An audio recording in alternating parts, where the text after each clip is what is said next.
My mistress says you mustn't stare into the fire, lest the devil look out at you from the flames. He'll see into your soul, she says. My mistress says a great many things about the devil.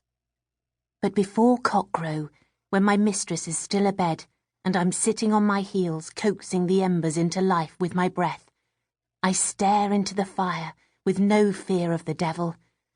The devil, I think, wakes up when my mistress does. Before then, the house is quiet, and my face is warm with the fire I'm making. I stare into the coals and the new little flames licking blue and yellow around the kindling, and I don't see the devil or the mouth of hell. I see summer and yellow sun, and in the smooth flames curling around the wood, I see clear water flowing through rushes, the way it did in the stream when I was a little girl. I've just long enough for a memory of splashing in the stream with my big sister Rose before the rafters tremble with the sound of my mistress stirring above. Cook limps heavily into the kitchen and casts a baleful eye at the upstairs room. "There'll be weeping today, you mark me," she says, and busies herself with the pots. It's a big house, this, for my mistress's father was 5 times Lord Mayor of Lynn and an alderman of the Holy Trinity Guildhall too. The mistress doesn't let it be forgotten, not by the servants, nor by the good wives of the town, for all that she's a religious woman. "She'll be wanting you," Cook says. I lean forward to give the fire one last breath, although it doesn't need it. For one more instant, it's summer, and I'm with Rose and the sun is warming my face.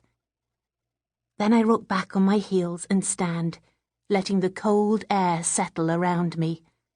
I heave the bucket of water I've brought in and start up the stairs. I'm halfway up when the weeping begins. "Oh, sweet Jesu," my mistress calls out, and then she is crying in earnest, great heaving sobs. "My sweet Lord," she cries. I hover on the stairs, up or down. "Johanna!" My mistress shrieks my name from her room, and up I scurry. I've been here long enough to know the consequences if I don't. I open her door with my foot, swinging the heaving bucket into the room. She's sitting on her bed, her face in her hands, the tears coming fast. The water from my bucket goes into the hand basin with only a river or so spilled out, and then her foul-smelling night bucket is in my hands, and I'm on the stairs again. "Come back, you stupid girl!" I stop.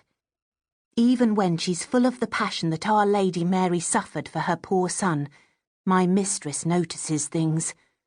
You'd think she'd be blinded by her tears. "The fire, Johanna!" I set the buckets down and creep into the room again. I had thought to come back for the fire later, when I brush her hair and pin up her headdress, after the weeping has abated. But my mistress likes to be warm and toasty while she shares Our Lady's pain. The bellows crouch beside the fireplace. I mend the coals with the tongs, then blow them into flames with the bellows. Already, while my mistress was sleeping, I've brought up the coal. Also, I've scoured the bottles and pots left from yesterday, and brought in the water for Cook and for me. Lots of water, fetched from the common ditch. A long walk through the ooze and muck of the streets in the chill damp of the morning. My mistress feels such compassion for our Lord. She cries and cries at the thought of him on his rood. You'd think she could spare some compassion for me. Almost June, and still the mornings are cold as midwinter.